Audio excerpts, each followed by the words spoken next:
Hello बच्चा लोग, welcome to this amazing channel of CUET वाला। आज की क्लास में हम लोग मैथ्स में रेंज ऑफ फंक्शंस को डिस्कस करने वाले हैं। आई होप आपने प्रीवियस लेक्चर्स जो भी किए हैं फंक्शंस के वो पूरी तरीके से कंप्लीट कर लिए हैं और डोमेन ऑफ फंक्शन तक आपके सारे कंसेप्ट्स क्लियर है। रेंज ऑफ फंक्शन एक ऐसा टॉपिक है जो आपको यूज में आएगा कब, जब आपको ऑन टू फंक्शन चेक करना रहेगा। तो बेटर है कि जब हम ऑन टू फंक्शन पढ़े तब रेंज समझने से अच्छा है अलग से हम लोग फंक्शन की रेंज को समझना स्टार्ट कर दें। ठीक है, फंक्शंस हमको देखो, मैंने जो इंट्रोडक्शन में फंक्शंस बता दिए थे ना, फंक्शंस ले दे के वही वही यूज होंगे, उन्हीं का कोई ना कोई कॉम्बिनेशन यूज होगा। आपके पास एल्जेब्रिक फंक्शन रहेगा, ट्रिग्नोमेट्रिक रहेगा, लॉगरिथमिक रहेगा, एक्सपोनेंशियल फंक्शन रहेगा। इन्हीं की रेंज के बारे में आपस में हम लोग डिस्कस करते रहेंगे, है ना, अलग अलग कॉम्बिनेशन में। लेकिन रेंज निकालना कैसे है वो याद आना बहुत जरूरी है। डोमेन के लिए अगर याद हो तो मैंने आपको क्या किया था कि एक पूरा सिस्टम बता दिया था कि रूट में नेगेटिव क्वांटिटी नहीं होनी चाहिए, है ना, डिनोमिनेटर में जीरो नहीं होना चाहिए, लॉग के आगे पॉजिटिव नंबर आना चाहिए, लॉग के बेस में पॉजिटिव नंबर आना चाहिए और जीरो नहीं और वन नहीं आ सकता। रेंज निकालना थोड़ा सा डिफिकल्ट है उससे। डोमेन इजी है क्योंकि डोमेन एकदम स्ट्रिक्ट रूल्स को फॉलो करता है। रेंज के रूल्स हमेशा सेम नहीं होते हैं। रेंज के rules question to question vary करते हैं, है ना।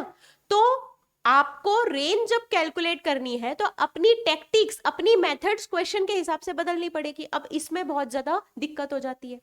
क्यों? क्योंकि बच्चा बोलता है कि मैम हमको क्या पता चलेगा कि कब कौन सी चीजें यूज करना है, हमको कैसे पता चलेगा कि कब हम ये वाला फॉर्मूला लगा दे वो वाला फॉर्मूला लगा दे। ठीक है, तो थोड़ी बहुत मैं कोशिश करूंगी ये हेल्प करने की कि कब हम रेंज का कौन सा फॉर्मूला लगा के रेंज निकाल सकते हैं। जिसको ये आइडिया नहीं है कि रेंज क्या है, रेंज जब आप फंक्शन को अप्लाई करके एक ऑर्डर्ड पेयर बनाते हो। फॉर एग्जाम्पल एक फंक्शन दिया हुआ है आपको, अगर मैं बात करूं what is range, what is range, ठीक है।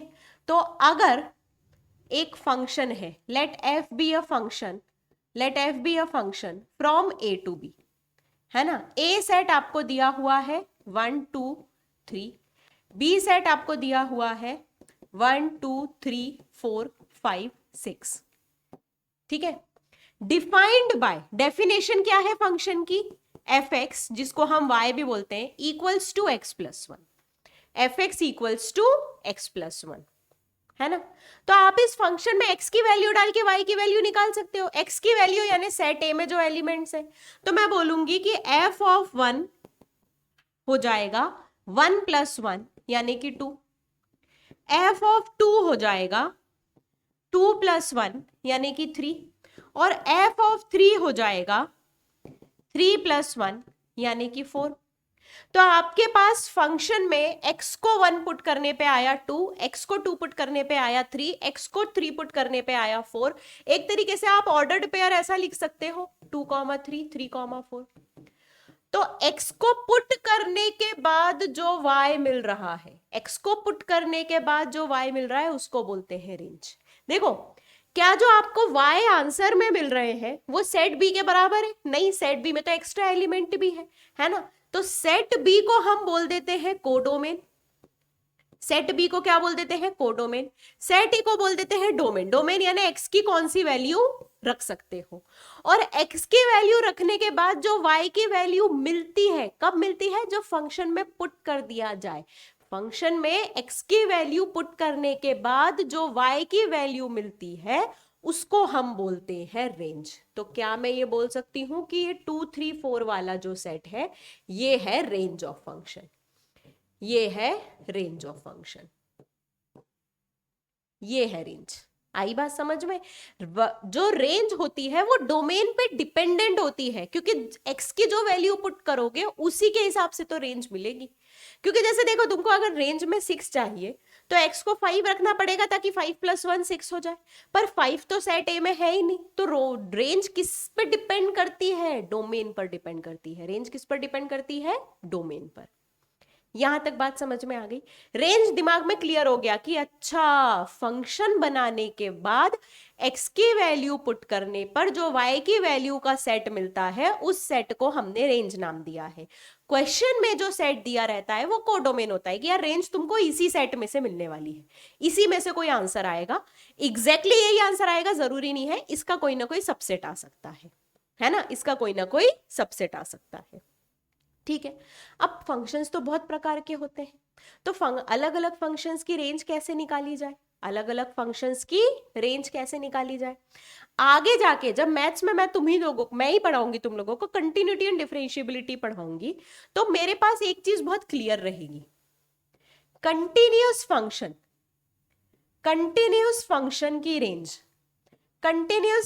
की रेंज होती है from minimum value to maximum value. Continuous function समझते हो? कंटिन्यूअस फंक्शन होता है जो फंक्शन बीच में रुके नहीं, तो अगर कोई फंक्शन बीच में रुक नहीं रहा है तो उसकी रेंज होती है from minimum value to maximum value. ठीक है, अच्छा ऐसा देखना, कंटिन्यूअस देखना क्यों जरूरी है बताऊं? क्योंकि तुम जो फंक्शंस देखोगे ना बेटा, वो फंक्शंस तुमको हमेशा ऐसे सेट में नहीं मिलते, 1 2 3 इंडिविजुअल सेट में नहीं मिलते, तुमको ओपन इंटरवल क्लोज इंटरवल में मिलते हैं, है ना, रियल नंबर का सेट होता है। तो तुमको कंटिन्यूअस फंक्शन में रेंज चेक करनी आनी चाहिए। तो रेंज, अगर तुमको किसी फंक्शन का ग्राफ आता है, ठीक है, अगर किसी फंक्शन का ग्राफ आता है, जैसे ये y is equals to X square का ग्राफ है, ये y is equals to X square का ग्राफ है, तो इसमें डोमेन होता है, ये चेक करो कि लेफ्ट हैंड साइड से राइट हैंड साइड फंक्शन कहां तक जा रहा है। ठीक है, अगर फंक्शन यहां रुका नहीं है तो तुमको पता है लेफ्ट हैंड साइड भी इंफिनिटी जा रहा है, राइट हैंड साइड भी इंफिनिटी जा रहा है, तो इसकी तुम डोमेन तो बोल देते हो R, all real number, minus infinity से प्लस इंफिनिटी। रेंज में हमेशा ये देखा करो नीचे से ऊपर फंक्शन कहां तक जा रहा है, नीचे से ऊपर फंक्शन कहां तक जा रहा है, तो तुम बोलोगे यार देखो कम से कम ये एक्स को टच कर रहा है, एक्स को टच, एक्स एक्सिस पर वाई कितना होता है, एक्स एक्सिस पर वाई 0 होता है, एक्स एक्सिस के नीचे नहीं जा रहा है यानी वाई 0 के नीचे नहीं जा रहा है, वाई 0 के नीचे नहीं जा रहा है यानी 0 या 0 से ऊपर, 0 या 0 से ऊपर, 0 या 0 से ऊपर, तो रेंज हो जाएगी 0 टू इंफिनिटी। 0 भी हो सकता है, इसका मतलब 0 पे क्लोज इंटरवल, 0 भी हो सकता है यानी 0 पर क्लोज इंटरवल। ठीक है, तो ग्राफ देखो कि y में कहां जा रहा है, y में कहां से कहां तक जा रहा है, कौन सा y पॉसिबल है, क्या ये y पॉसिबल है, तो तुम बोलोगे यार इसके लिए तो ग्राफ ही नहीं है, लेकिन इस y के लिए ग्राफ है, यानी कि y, ये कोई ना कोई पॉइंट होगा ना, मान लो ये पॉइंट है y इज इक्वल्स टू 2, 0,2, तो ये कोई ना कोई पॉइंट होगा x, 2, ये कोई ना कोई पॉइंट होगा, यानी कि किसी ना किसी x के लिए ग्राफ पे y की 2 वैल्यू मिल रही है, यानी रेंज में 2 हिस्सा है। यहां पे कोई x ऐसा नहीं है जिसके लिए ग्राफ आ रहा हो, है ना, तो ग्राफ को ध्यान से देखो और ये देखो कि ग्राफ कहां से कहां तक जा रहा है, ग्राफ कहां से कहां तक जा रहा है ना। कंटिन्यूअस फंक्शन में ऐसा आइडिया लेते हैं, लेकिन अब तुमको ग्राफ नहीं आते हैं, ऑब्वियस सी बात है, और बहुत मुश्किल है कम टाइम में ग्राफ सीखना। ग्राफ आप जब साल भर कैलकुलस पढ़ते हो और हर बात को हर चीज का ग्राफ बनाने की कोशिश करते हो, तभी आपको उसमें कमांड हासिल हो पाती है। ठीक है, तो अब हम एक जनरल फंक्शंस का ग्राफ देख लेते हैं, है ना, जनरल फंक्शंस की रेंज देख लेते हैं। ये रेंज वो है जो मैं ऐसा एक्सपेक्ट करूंगी कि आपको पता होनी ही चाहिए, आपको पता होनी ही चाहिए। ठीक है, जनरल में सबसे पहले आता है एल्जेब्रिक, और एल्जेब्रिक में भी सबसे पहले आता है पॉलिनोमियल। पॉलिनोमियल फंक्शन में अगर ऑड डिग्री पॉलिनोमियल है, ऑड डिग्री पॉलिनोमियल का मतलब है कि x की highest power 1 3 5 7 9 11 13 15 17 and so on है। ऑड डिग्री का मतलब है हाईएस्ट पावर ऑड होनी चाहिए। ऑड डिग्री पॉलिनोमियल की रेंज ऑल रियल नंबर होती है, ऑड डिग्री पॉलिनोमियल की रेंज ऑल रियल नंबर होती है, यानी कि सारे रियल नंबर उसकी रेंज में आते हैं, यानी ऐसा कोई रियल नंबर है ही नहीं जिसके लिए तुम x नहीं निकाल सकते, एक ना एक x तो निकल ही जाएगा, एक ना एक x तो निकल ही जाएगा। बहुत बढ़िया बात है। What about even degree polynomial? Even degree polynomial यानी कि जिसमें x की highest power 0 2 4 6 8 10 12 6 14 16 18 20 and so on होती है। इवन डिग्री पॉलिनोमियल की रेंज निकालना इतना आसान नहीं है। इसकी रेंज होती है सम सबसेट ऑफ आर। अब कौन सा सबसेट? देखो 4 डिग्री 6 डिग्री के लिए तो बहुत मुश्किल है, क्वाड्रेटिक के लिए हमको पता है, तो हम सबसे पहले आ जाते हैं क्वाड्रेटिक पे। क्वाड्रेटिक इक्वेशन दो तरीके की होती है, दिखती एक ही है, a x square plus b x plus c. ये क्वाड्रेटिक वाई बराबर a x square plus b x plus c quadratic polynomial होता है ना। इसमें तुम दो केस देखते हो, अगर a ग्रेटर देन 0 हो या a लेस देन 0 हो। ध्यान से समझना, a ग्रेटर देन 0 यानी leading coefficient positive, leading coefficient यानी x की हाईएस्ट डिग्री, x की हाईएस्ट डिग्री वाला कोफिशिएंट, लीडिंग कोफिशिएंट यानी x की हाईएस्ट डिग्री वाला कोफिशिएंट। तो आपके पास या तो a पॉजिटिव होगा या नेगेटिव होगा, जीरो हो ही नहीं सकता। जीरो हो गया तो एक्स स्क्वायर का टर्म ही नहीं एग्जिस्ट कर रहा है, एक्स स्क्वायर का टर्म ही नहीं एग्जिस्ट कर रहा है, इसका मतलब ये क्वाड्रेटिक ही नहीं है, इसका मतलब ये क्वाड्रेटिक ही नहीं है। तो ए या तो ग्रेटर देन 0 होगा या फिर ए लेस देन 0 होगा। चलो यहां तक बात अच्छे से समझ में आ गई। अब अगर ए ग्रेटर देन 0 हुआ तो तुम्हारा क्वाड्रेटिक पॉलिनोमियल कुछ ऐसा जाता है ना, ऐसा झूला बनता है। तो तुमको पता है y में दिख रहा है ये मिनिमम वैल्यू से मैक्सिमम इंफिनिटी हो जाती है। तो ये मिनिमम वैल्यू देख लो कितनी आती है, ये मिनिमम वैल्यू हमेशा आती है -d/4a। जिसको -d/4a नहीं पता है मतलब 11 ढंग से नहीं पढ़ा, बिल्कुल अच्छी बात नहीं है। -d/4a का मतलब है d है discriminant, b square minus 4ac, b square minus 4ac upon 4a, ये a का वैल्यू, ठीक है। और अगर a लेस देन 0 होता है तो ऐसा क्वाड्रेटिक पॉलिनोमियल दुखी सा बनता है ना, ऐसा सैड स्माइली बनता है। तो नीचे इंफिनिट माइनस इंफिनिटी तक जा रहा है, ऊपर एक फिक्स नंबर तक ही वैल्यू ले रहा है, यानी इसकी रेंज हो जाएगी माइनस इंफिनिटी से लेके फिक्स नंबर। वो फिक्स नंबर फिर से क्या होता है, -d/4a। वो फिक्स नंबर फिर से क्या होता है, -d/4a। यानी अब तुम्हारे पास अगर a x square plus b x plus c करके एक क्वाड्रेटिक पॉलिनोमियल है तो तुम इसकी रेंज निकालना जानते हो या नहीं जानते हो? अगर मैंने बोला एक क्वाड्रेटिक पॉलिनोमियल है 4x square plus 4x plus 2, चलो इसकी रेंज बताओ, तो तुम बोलोगे मैम इसका a पॉजिटिव है, इसका मतलब इसकी रेंज होगी -d/4a से लेके इंफिनिटी तक, ठीक है। अब -d/4a कैलकुलेट कर लेते हैं, तो -d/4a हो जाएगा minus of b square 16 minus 4ac divided by 4a, तो हो जाएगा -16 माइनस 32 अपॉन 16, तो ये हो जाएगा माइनस ऑफ -16/16 यानी कि +16/16 यानी कि 1। तो इसकी रेंज हो जाएगी 1 से लेके इंफिनिटी, मिनिमम से मैक्सिमम वैल्यू 1 से लेके इंफिनिटी। आई बात समझ में? ठीक है। वहीं पे ए अगर नेगेटिव होता, चलो एक और क्वाड्रेटिक का रेंज निकालते हैं।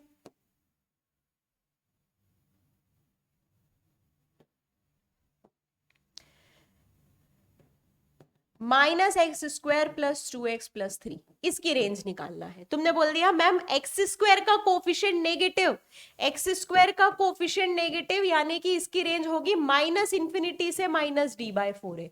चलो d/4a पे क्लोज ब्रैकेट यानी ये वैल्यू भी मिलेगी, तो ये हो जाएगा -इंफिनिटी से, सॉरी -d/4a पहले कैलकुलेट कर लेते हैं, -d/4a हो जाएगा minus of b square minus 4ac।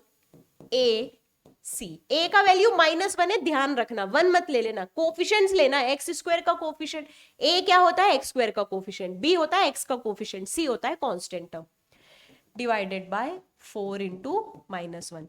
तो ये माइनस माइनस तो कैंसिल हो गया, तुम्हारे पास आ गया +1/4, 4 प्लस 4 3 ज़ा 12 यानी कि 16/4 यानी कि 4। इस बार मैक्सिमम वैल्यू 4 आई है ना, -d/4 4 आया है, तो रेंज हो जाएगी -इंफिनिटी से लेके 4, -इंफिनिटी से लेके 4। ये हमारे पास आ गई क्वाड्रेटिक की रेंज, ये हमारे पास क्या आ गई, क्वाड्रेटिक की रेंज, ठीक है।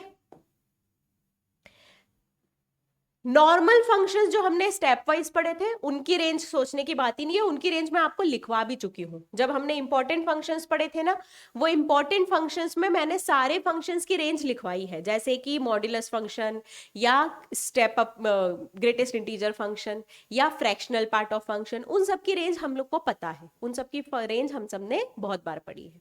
अब एल्जेब्रिक फंक्शन केवल पॉलिनोमियल से तो बनता नहीं है ना, एल्जेब्रिक फंक्शन तो रैशनल फंक्शन से भी बनता है।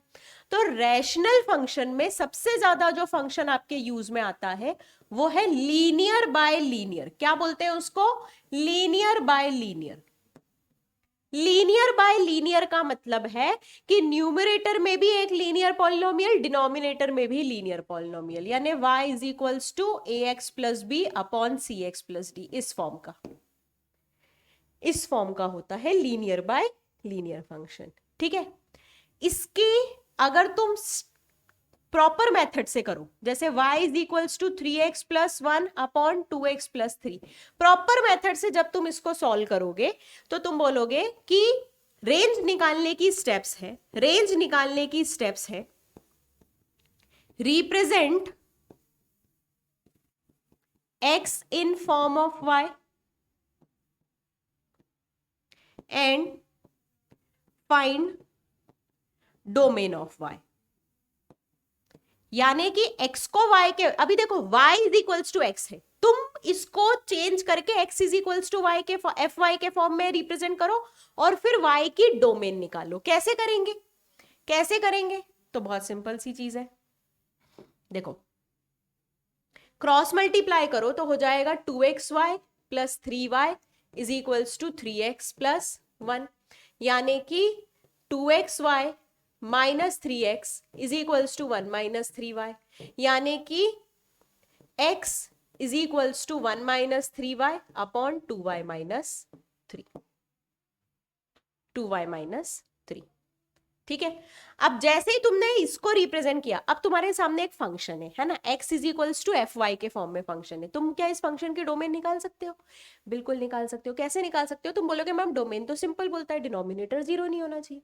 डिनोमिनेटर जीरो नहीं होना चाहिए यानी 2y minus 3 not equals to 0, यानी y is not equals to 3/2, यानी y सारे रियल नंबर हो सकता है एक्सेप्ट 3/2। y सारे रियल नंबर हो सकता है एक्सेप्ट 3/2। ये तुम्हारी रेंज आ गई, ऑल रियल नंबर्स माइनस 3/2। ठीक है, ये वाला जो रेंज का ट्रिक है ये मैक्सिमम क्वेश्चंस में अप्लाई हो जाएगा। मैक्सिमम क्वेश्चन में x को y के फॉर्म में लिखो और डोमेन निकाल लो, x को y के फॉर्म में लिख के डोमेन निकाल लो। पर्टिकुलरली लीनियर बाय लीनियर की एक ट्रिक होती है, लीनियर बाय लीनियर की ट्रिक होती है। क्या ट्रिक होती है? अगर y दिया हुआ है ax plus B upon C X plus D, तो रेंज हो जाती है, रेंज हो जाती है r माइनस ए बाय सी, यानी न्यूमरेटर में x का कोफिशिएंट अपॉन डिनोमिनेटर में x का कोफिशिएंट। हमेशा रेंज यही आएगी लीनियर बाय। ये सिर्फ लीनियर बाय लीनियर के केस के लिए है, ये सिर्फ लीनियर बाय लीनियर के केस के लिए है, किसी और में मत अप्लाई कर देना। ठीक है, तो रेंज क्या हो जाएगी? r माइनस ए बाय सी। अब तुम चाहो तो तुम्हारे जो एनसीईआरटी बुक है उसमें ऑन टू फंक्शन में बहुत ज्यादा लीनियर बाय लीनियर के क्वेश्चंस है ना, उसमें सब में देख लेना रेंज कितनी आ रही है। रेंज r माइनस ए बाय सी आएगी, हर जगह रेंज क्या आएगी? r माइनस ए बाय सी। ठीक है, ये तो बात हो गई एल्जेब्रिक फंक्शंस की। एल्जेब्रिक के बाद आते हैं ट्रिग्नोमेट्रिक फंक्शंस। मैं ये उम्मीद कर रही हूं कि जब मैंने इंडिविजुअल ट्रिग्नोमेट्रिक फंक्शंस पढ़ाए थे तो तुमको sine cos, tan cot, sec cosec की इंडिविजुअल रेंजेस पता है। आज हम कॉम्बिनेशन में रेंज सीखेंगे, कॉम्बिनेशन में रेंज सीखेंगे जिसमें देखो ट्रिग्नोमेट्रिक फंक्शन में, ट्रिग्नोमेट्रिक फंक्शन में सबसे पहली रेंज का फॉर्म आता है a sine x plus b cos x। ठीक है, इस टाइप का अगर फंक्शन दिख रहा है तो उसकी रेंज क्या होगी? साइन कॉस लीनियर है, लीनियर है यानी पावर कितनी है? 1 है। ठीक है, और a और b कोफिशिएंट से, कुछ भी कोफिशिएंट से। ऐसे फंक्शन की रेंज हमेशा होती है minus of A square plus B square से लेके plus of A square plus B square तक।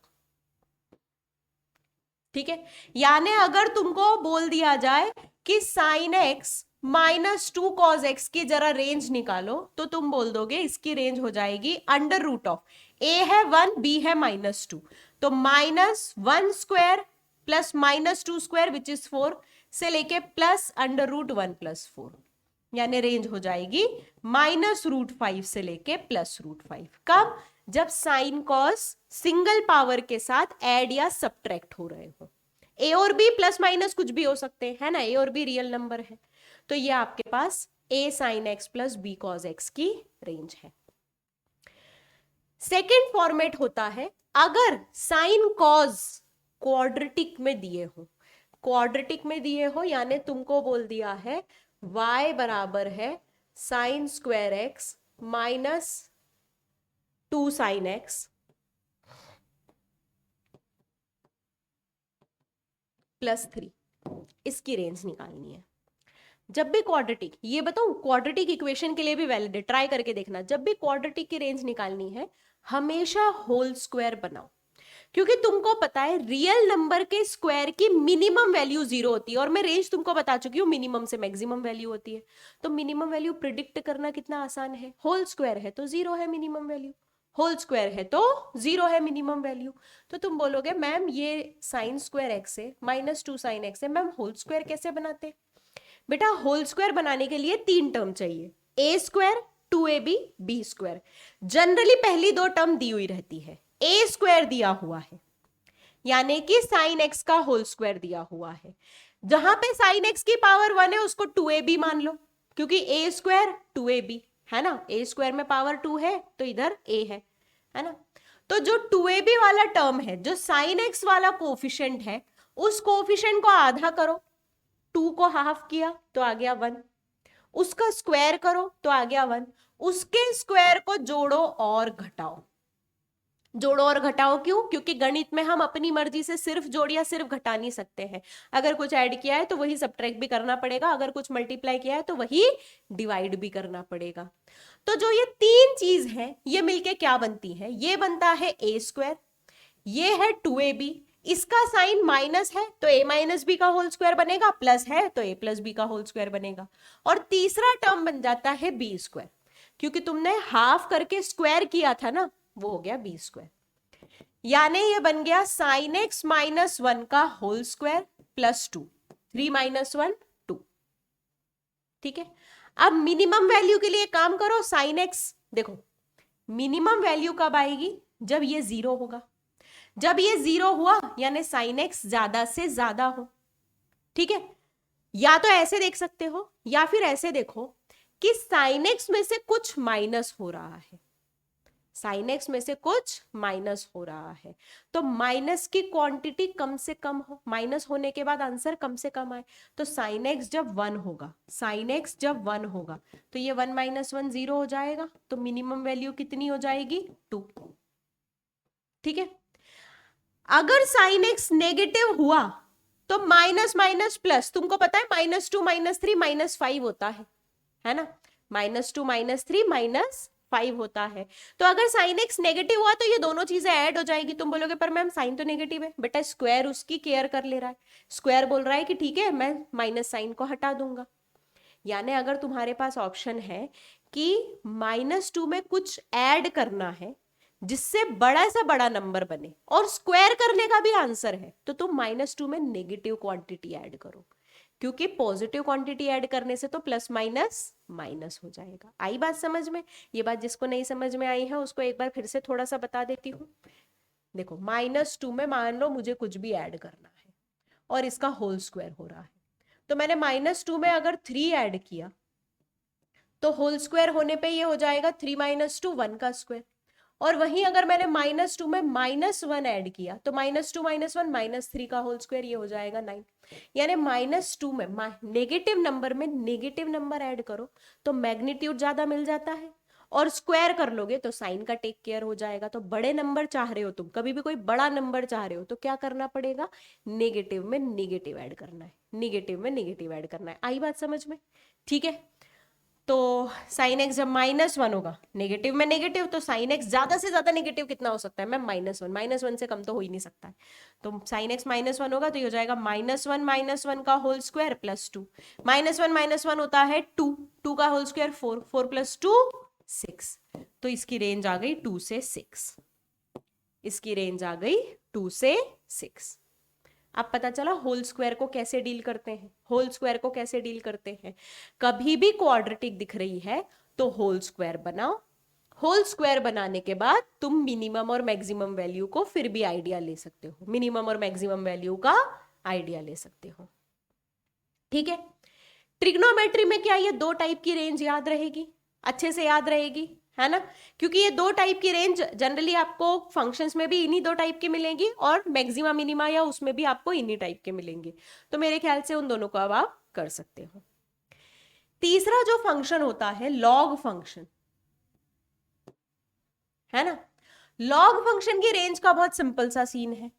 जब x 0+ हो, देखो x एग्जैक्टली 0 नहीं हो सकता है, 0 एग्जैक्टली 0 नहीं हो सकता, तो 0 + h यानी 0 से जस्ट छोटा नंबर, 0 से जस्ट छोटा नंबर रखोगे। एक बात बताओ, एक बात बताओ, अगर यहाँ पे x लिखा हुआ है, मान लो log का बेस है 10, तो h हो जाएगा 10 की पावर x, h हो जाएगा 10 की, मैंने log में बताया था ना, log हटता है तो ये नंबर यहां पहुंचता है, ये पावर में चढ़ जाता है। ठीक है, अच्छा एक बात बताओ, h यानी वेरी स्मॉल क्वांटिटी, अप्रोक्सीमेटली 0, 10 की ऐसी कौन सी पावर रखे कि अप्रोक्सीमेटली 0 आंसर आ जाए, 10 की ऐसी कौन सी पावर रखे कि अप्रोक्सीमेटली 0 आ जाए, -∞, क्योंकि 10 की पावर -∞ हो जाएगा, 10 की पावर -∞ हो जाएगा 1/10 की पावर इंफिनिटी, और 1/10 की पावर इंफिनिटी यानी 1/∞, और 1/∞ अप्रोक्सीमेटली 0 होता है, 1/∞ अप्रोक्सीमेटली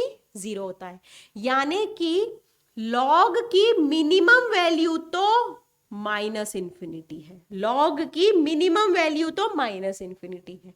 कोई पूछेगा लॉग की मैक्सिमम वैल्यू, तो वो इंफिनिटी है ना भाई, 10 की पावर इंफिनिटी पे आंसर इंफिनिटी मिल जाएगा, तो मैक्सिमम वैल्यू कितनी है, इंफिनिटी। तो लॉग की रेंज क्या होती है, लॉग की रेंज होती है -∞ से +∞, लॉग की रेंज होती है -∞ से +∞। क्या ये बात समझ में आई? ठीक है, यानी कि लॉग ने अब तुमको वो कर दिया है कि हाँ कोई दिक्कत नहीं, लेकिन लॉग के आगे अगर दूसरा कोई फंक्शन फंस जाए तो, लॉग के आगे दूसरा फंक्शन भी तो फंस सकता है, क्यों नहीं फंस सकता है?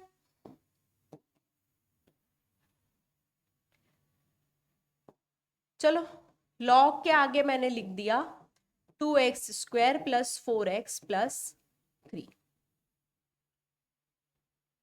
ठीक है, या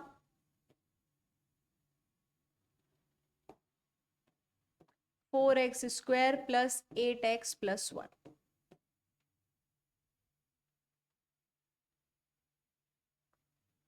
या 4x² + 4x + 6, कुछ भी हो सकता है, कोई सी भी क्वाड्रेटिक हो सकती है। अब बताओ लॉग की रेंज, तो तुम बोलोगे मैम देखो लॉग की रेंज क्वाड्रेटिक की रेंज पे डिपेंड कर रही है, क्योंकि लॉग के आगे मैंने क्या बोला, रेंज डोमेन पर डिपेंड करती है, जो x तुम डाल ही नहीं सकते उसके लिए y मिलेगा कहां से, तो जो इस वैल्यू, ये वैल्यू जो हो ही नहीं सकती उसके लिए लॉग की वैल्यू लेने का भी क्या मतलब। ठीक है, तो इसकी रेंज क्या है मैम, a का कोफिशिएंट पॉजिटिव है तो मैक्सिमम तो इंफिनिटी है, मिनिमम हो जाएगी -(b² -4ac अपॉन 4a, 4 × 4, 4 × 4, तो ये हो जाएगी रेंज -(1 - 6) यानी -(-5) यानी कि +5। तो मिनिमम वैल्यू है +5, मैक्सिमम वैल्यू है इंफिनिटी, तो तुम बोलोगे लॉग के आगे कम से कम नंबर आ रहा है +5, तो log 5 ऐसा का ऐसा लिख दो, जरूरी नहीं है तुमको log 5 की वैल्यू पता है, log 5 लिख दो।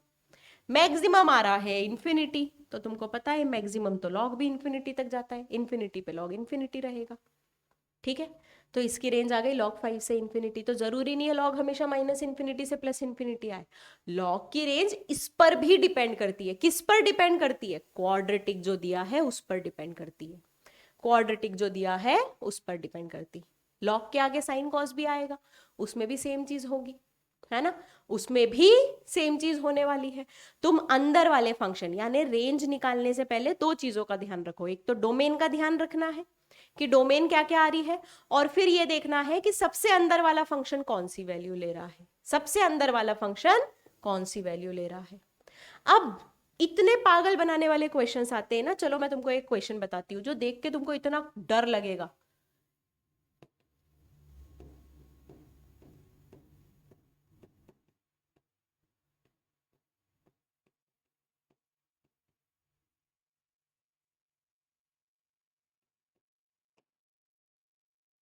इसकी रेंज निकालने को बोल दिया, इसकी रेंज निकालने को बोल दिया है। अब तुम सोचो साइन और क्वाड्रेटिक कंबाइंड होके डिवाइड हो रहे हैं, कैसे रेंज निकालेंगे? कैसे पता चलेगा कौन सी वैल्यू मिनिमम है कौन सी वैल्यू मैक्सिमम है? कैसे आइडिया आएगा, है ना? तो उसके लिए हमेशा जब भी ऐसा क्वेश्चन दिया जाए ना, यानी ये ट्रिक क्वेश्चन है, इसकी रेंज बहुत छोटी सी सबसेट आएगी। कैसे? लॉजिक देखो, ग्रेटेस्ट इंटीजर एक्स एक इंटीजर है या नहीं है?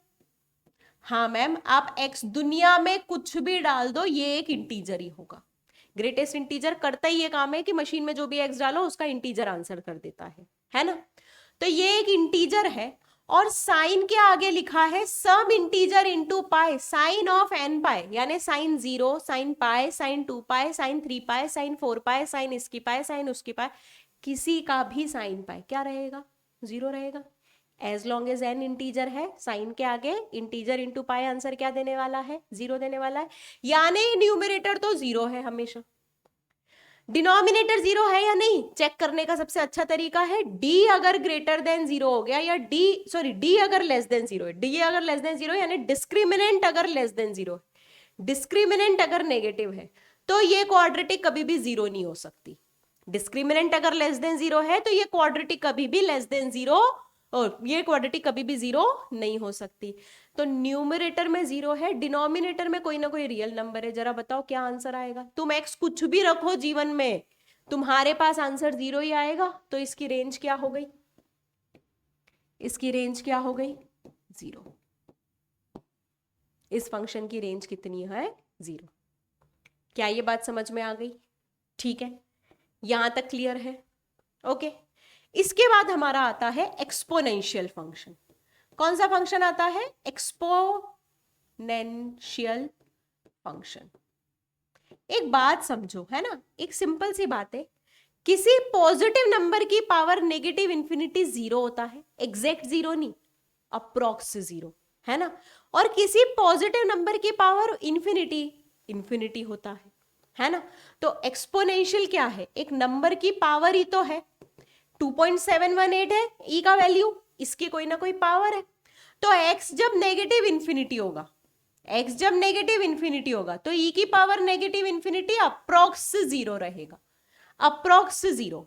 और x जब पॉजिटिव इंफिनिटी होगा तो e की पावर इंफिनिटी अप्रोक्स इंफिनिटी रहेगा। अच्छा एक बात बताओ, x मिनिमम से मैक्सिमम में तुमको y भी मिनिमम से मैक्सिमम मिल गया, यानी एक्सपोनेंशियल फंक्शन तो बहुत इजी है। एक्सपोनेंशियल फंक्शन की रेंज कितनी आ गई? एक्सपोनेंशियल फंक्शन की रेंज आ गई 0 से इंफिनिटी, 0 से इंफिनिटी, दोनों पे ओपन ब्रैकेट है। 0 भी एग्जैक्ट नहीं मिल रहा है, ई की पावर माइनस इंफिनिटी एग्जैक्ट 0 नहीं होता है, अप्रोक्सीमेट 0 होता है, अप्रोक्सीमेट 0।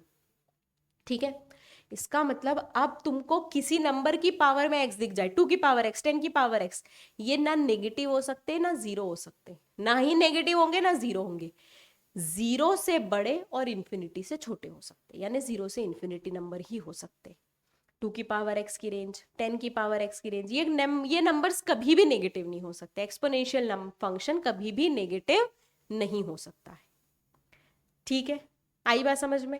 तो रेंज के हमने कंसेप्ट्स में कौन कौन सी चीज सीखी? पहले क्वाड्रेटिक की रेंज निकालना, है ना। ऑड पॉलिनोमियल की रेंज तो माइनस इंफिनिटी से plus infinity, all real number, कोई चिंता की बात नहीं है। क्वाड्रेटिक की रेंज निकालना सीखी, लीनियर बाय लीनियर की रेंज कैसे निकालना है, ट्रिग्नोमेट्री में दो इंपॉर्टेंट फॉर्म देखे, अगर a sin x plus b cos x हो, या फिर साइन या कॉस में सिंगल स्क्वायर दिया हो, सिंगल स्क्वायर दिया हुआ हो, ठीक है। उसके बाद हमने देखा लॉग और एक्सपोनेंशियल की रेंज, है ना। अब रेंज में ध्यान रखना, वो कंसेप्ट तो हमेशा ध्यान रखना कि x को y के फॉर्म में रिप्रेजेंट करो और y की डोमेन निकाल लो, x को y के फॉर्म में रिप्रेजेंट करो और y की डोमेन निकालो। जैसे तुमको रेंज निकालनी है, find range y is equals to X square plus 1 की, तो इसकी रेंज निकालने के लिए x को y के फॉर्म में रिप्रेजेंट करोगे तो एक्स स्क्वायर को लिखोगे y माइनस 1, तो x हो जाएगा under root of y minus 1, है ना। तो अब y की डोमेन क्या है, y माइनस 1 रूट में है, तो y minus 1 greater than equals to 0 होना चाहिए, यानी y greater than equals to 1 होना चाहिए। तो रेंज आ गई 1 से लेके इंफिनिटी, रेंज आ गई 1 से लेके इंफिनिटी, ठीक है। ये कंसेप्ट वैलिड रहेगा, ये कंसेप्ट हमेशा वैलिड रहेगा। कुछ जगह ज्यादा डिफिकल्ट होता है, इसलिए हम दूसरे तरीके अपनाते हैं। कैसे, जैसा मैं तुमको बताती हूँ। मान लो तुमको e की पावर x की रेंज निकालनी है, तो y बराबर e की पावर x, ठीक है।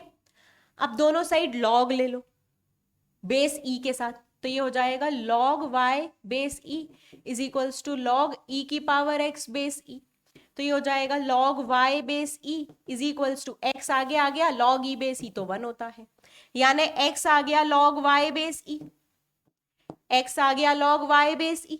अब देखो x y के फॉर्म में रिप्रेजेंट हो गया, तो अब y वाले फंक्शन की डोमेन, तो log के आगे जो भी चीज है उसको ग्रेटर देन 0 होना चाहिए, तो y की डोमेन है 0 से इंफिनिटी, यानी ओरिजिनल फंक्शन की रेंज है 0 से इंफिनिटी। भाई y की वैल्यू है ना, रेंज यानी y की वैल्यू, तो तुम बोल रहे हो y को 0 से बड़ा होना पड़ेगा, y को 0 से बड़ा होना पड़ेगा, तो y 0 से इंफिनिटी हो सकता है, यानी यहाँ पे रेंज है 0 से इंफिनिटी, ठीक है। तो अगर रेंज निकालने में कोई तरीका नहीं काम कर रहा है, तो सबसे आसान तरीका क्या है, सबसे आसान तरीका है फंक्शन में x की जगह y रिप्रेजेंट करो, है ना। जैसे y ऑफ एफ एक्स है, तो उसके बजाय x ऑफ एफ वाई लिखो, x को एक अकेला कर दो, बाकी पूरे दूसरे साइड फंक्शन कर दो, और फिर ओरिजिनल फंक्शन की डोमेन निकाल लो, है ना। इस फंक्शन की डोमेन निकाल लो। क्या ये बात समझ में आ गई, ठीक है, कोई भी दिक्कत तो नहीं है यहां तक, ऑल राइट। चलो, तो आज की क्लास में हमने क्या किया है, आज की क्लास में हम लोगों ने रेंज के बारे में डिस्कस किया है। अब मैं ऐसा एक्सपेक्ट कर रही हूं कि तुमने सारे important function along with range अच्छे से पढ़ लिया है, क्योंकि नेक्स्ट लेक्चर में हम most probably relations one shot में कंप्लीट करेंगे, फंक्शंस नहीं रिलेशंस, है ना। तो रिलेशंस को वन शॉट में कंप्लीट करने वाले हैं, तो बेसिक अब पूरे कंप्लीट करके रखना। अब हम लोग 12th के सिलेबस या 12th के चैप्टर्स पे जंप करेंगे और वन शॉट में उन चैप्टर्स को कंप्लीट करेंगे, ताकि तुम्हारी प्रैक्टिस भी प्रॉपर हो, और बेसिक कंसेप्ट्स की मैं बीच बीच में क्लासेस लेती रहूंगी, जहां पे तुम्हारे बेसिक्स क्लियर होते जाए। ज्यादा से ज्यादा क्वेश्चन प्रैक्टिस करेंगे, ताकि हम एग्जाम के पॉइंट ऑफ व्यू से प्रिपेयर्ड हो। ज्यादा पढ़ने से भी मतलब नहीं है, अगर एग्जाम क्लियर नहीं हो, तो हमारा एम है एग्जाम क्लियर करना, तो हम एग्जाम में पे फोकस करते हुए जो जो क्वेश्चंस आ सकते हैं उन क्वेश्चंस की प्रैक्टिस करते हुए चैप्टर्स कंप्लीट करेंगे, ठीक है बच्चा लोग। That's all for today, good day everyone.